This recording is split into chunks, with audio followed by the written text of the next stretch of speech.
Let me make one thing very clear. This is not a sales video. If at any point you are compelled to sign on and purchase at realworldpdr.com, that's great. But what I really want is for you to take this one message. Make this work for you, because it's worked for me. So here's what's gonna happen. This video is gonna get like 900 views, but really it should get like 10,000, because at the end of this video, I'm gonna drop a bomb and once again, put my money where my mouth is. So today I want to talk to you about fear. I'm sitting on the back patio of my house here because frankly, it's one of the last good days I'm gonna have to do it. And it's kind of comfy out here. And I can go on one of my epic rants and not bother anybody. The reason this video is here at all is because one of my subscribers, good dude, got a hold of me in the comments and told me that the wind was taken out of his sails by somebody with some job insecurity saying that he can't make it in PDR. I call bullshit. So today we're going to talk about fear. Now I'm not going to sit here and act like I'm the most fearless individual in the world. I'm not going to sit here and act like I don't have fear. I'm not going to tell you that it's not okay to have fear. But what I am going to tell you is this. What you do with that fear is going to influence your future. Everybody's scared of something. Everybody's got something that is bothering them that they think they can't overcome.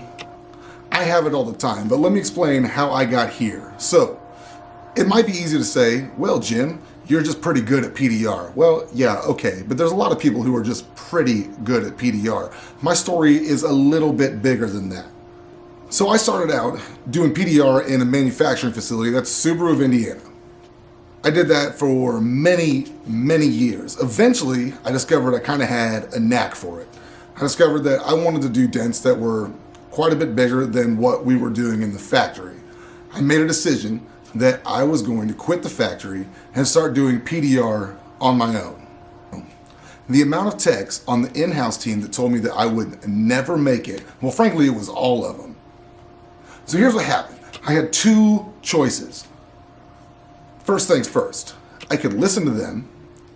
And at this point, if I decided to listen to them and them tell me that I can never make it, what am I doing? All that I'm doing is co-signing on their own fears, because what they were telling me had nothing to do with me. They had already thought about leaving and they had decided that, it's not worth it because it's scary. I've got this pretty good thing going on and I don't want to take a risk. I don't want to risk my $60,000 a year job to go out and jump into the abyss, into the unknown. Well, let me tell you this right now. Had I co-signed on their fear, I would be sitting with them right now. Where is that? Well, quite frankly, I would be sitting in a factory, having to ask permission to take a shit, making for income, and fucking miserable. The only reason that I'm here is being fearless in the right situations. So cool, now I'm out of the factory. I'm doing my route thing. Guess what? I decided to jump into owning a bar with my wife. I dumped all of my money into opening up this bar. I went broke doing it. So while we're building this bar, I had nothing. I had no money. I didn't know how I was gonna make my house payment the next month. So I answered an ad on Facebook for a hail technician. Hey, I've got this hailstorm. I need some help. Please come help me. So I answered that ad, and instead of realizing, man, you are not set up to do a real hailstorm, man, you don't know what you're doing, man, you're gonna show up and look like a fool. I was fearless in that situation and I went to that hailstorm. And even when I looked like a goddamn fool, I stuck with it because frankly, I had to. So in that situation, the fear wasn't on me. I had no choice. I didn't know what to do with that fear. All I knew is that I had to make a little bit of fucking money to keep this bar going, to pay my house payment. Now, had I let being scared keep me from going to that hail job, I don't even want to think about it. I don't even want to think about what would happen. Definitely, first things first, I never would learn how to do hail. Second thing, I might have lost my house.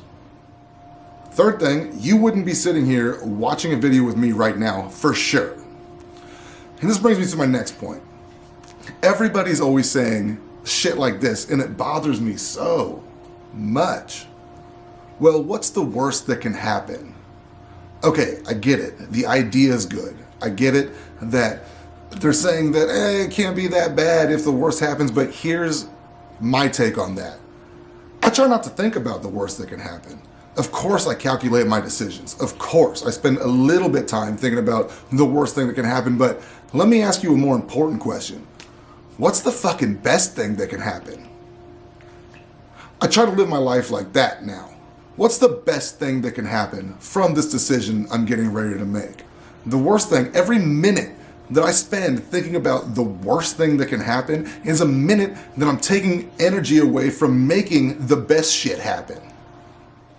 So nowadays, I know that my energy needs to be spent on making my dreams happen, making the best thing happen.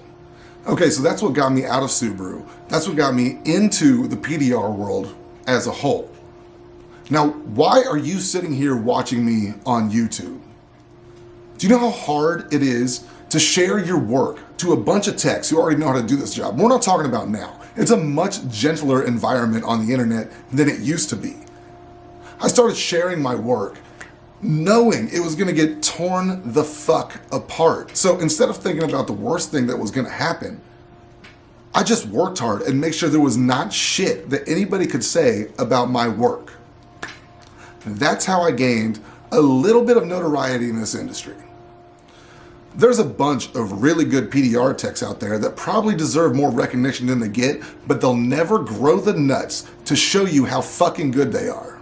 So as I mentioned before, this dude online, he got a hold of me and he was telling me about how this website that he read said how hard it was to get into PDR and that he could probably never learn it, blah, blah, blah, blah, blah. Dude, there's always gonna be people out there like that. Fuck those people. Listen, I know that I'm special. I know that where I am now is only because I believed I could. I know that where I am now is because I was fearless in the right moments. I know that looking over the edge of anything is scary. Getting out of your comfort zone is scary, but let me tell you this, I hate comfortable. I hate it. So many people get addicted to comfortable. Why? What is it about comfort that makes you better? For me, here's what happens. I get comfortable, I get relaxed, and then I don't do anything. If I'm not scared all the time, I'm not working as hard as I could. The guys in my shop have seen me do this shit a million times. What happens when I get comfortable, and a lot of you, it's the same thing. When you get comfortable, you get complacent. When you get complacent, you stagnate. What I mean? So here you are, you're living your life. You've got your bills revolving around your current income. Everything's good. You got extra money at the end of the month. What is your fucking motivation to do a motherfucking thing any different? So for me, I'll go out and I'll buy something to make me just that much uncomfortable. Because I know if I've got this payment that I need to make, or I've got this thing that I'm striving for, I'm gonna work a little bit harder for that. I can't be comfortable anymore, and I don't think most people should be. If you're seeking out comfort, you're ignoring your goals. Fuck temporary comfort if it's gonna cost you the next 20, 30 years of your life. One thing that I do is when somebody signs up at realworldpdr.com, I get a notification. When they become a member, they pay their money, I get another notification. So a lot of times when I get one notification, they signed up, they decided not to pay their money. I'll spot check, 1 out of every 5. Hey, what can I do for you? Is there any questions that I can answer? How can I make this decision a little bit easier for you? And more often than not, it all comes down to, oh, well, I'm just a little bit scared that I can't afford it right now. Okay, cool, fine. Hey, great. Listen, this was not gonna be for you anyways. If you're that scared of $65, we're talking about $2 a day. If you're that fearful of that, you're never gonna change your position. You're never gonna change the job that you're on. You're never gonna leave your comfort zone. We're talking about $2 a day. I don't need to talk to you after that. I don't need to try to convince you because there's another dude out there who just needs to hear my message, who's ready, who wants to go do something else, who's willing to take that leap into whatever it is. So PDR is the only thing I can relate it to. If you want to be a nurse, if you want to be a doctor, if you want to be whatever the fuck it is, your time's running out. But let me give you a newsflash. You're gonna die. You're gonna die one of two ways. You're gonna die and you're gonna sit on your deathbed and you're gonna think, I did everything that I wanted to do. Or you're gonna die like so many people die, with fucking regret. You're gonna die with what ifs. What ifs in your head. Those are fucking terrifying to me more than anything else. So let's get back to the bar that me and my wife started. Guess what? The bar failed. You know what I know? And I mentioned this in the fail video. I don't want to be a bar owner. That shit sucked. I know that now, and the only reason that I know it is because I was fearless in the right moment, and I'm not dying with a what if. I'm dying having lost a little money that I've already forgotten about. So pretty much the worst case scenario happened. It wasn't bad. The best case scenario, I could have became a club owner mogul and I could be driving around in 13 Ferraris right now. Well, that didn't happen, but I'm still sitting behind a $500,000 house on a hill with like 4 fucking cars, a family of 6 that I'm providing for. I barely graduated high school and here the fuck I am. So before I let one of you come up with an excuse, before I give you the opportunity to tell me why your situation's different, before I give a single person one reason to say that I'm different than them or they have a worse situation, I'm gonna do the scariest shit that I've ever done. I've got something like 8,500 subscribers here on YouTube. I've got hundreds more on other social media platforms. I'm gonna tell you right now, the one thing that I wanted to keep hidden forever. And if you think that it is not fucking terrifying for me to do this, you're absolutely wrong. I don't even see an upside to this. But what I'm gonna do is I'm gonna put my money where my mouth is and do something terrifying. What's the upside? I don't know. There's a lot of ways this could go bad. Let's find out. I'm gonna be fearless in this moment. Let me tell you a truth that I would love to keep hidden. For the last year and a half, I've been addicted to methamphetamines. Here's what happened. I have a retail shop. I've got Den Tools Freak. I've got this channel right here. I've got the training page. I've got a whole bunch of shit to keep up with. I went to get a prescription to Adderall. I got turned down because I piss hot for marijuana. Did then, still do. Adderall and meth are just about the same thing, except for with an inert methyl group.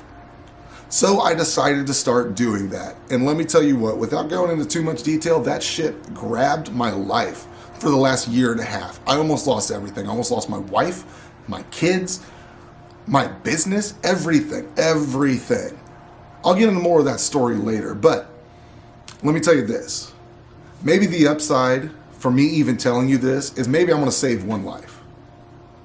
I'm getting more done now without that fucking horse shit than I was then. Maybe you're addicted to it right now. Maybe you're addicted to anything right now. Maybe this is the upturn here. Reach out to me.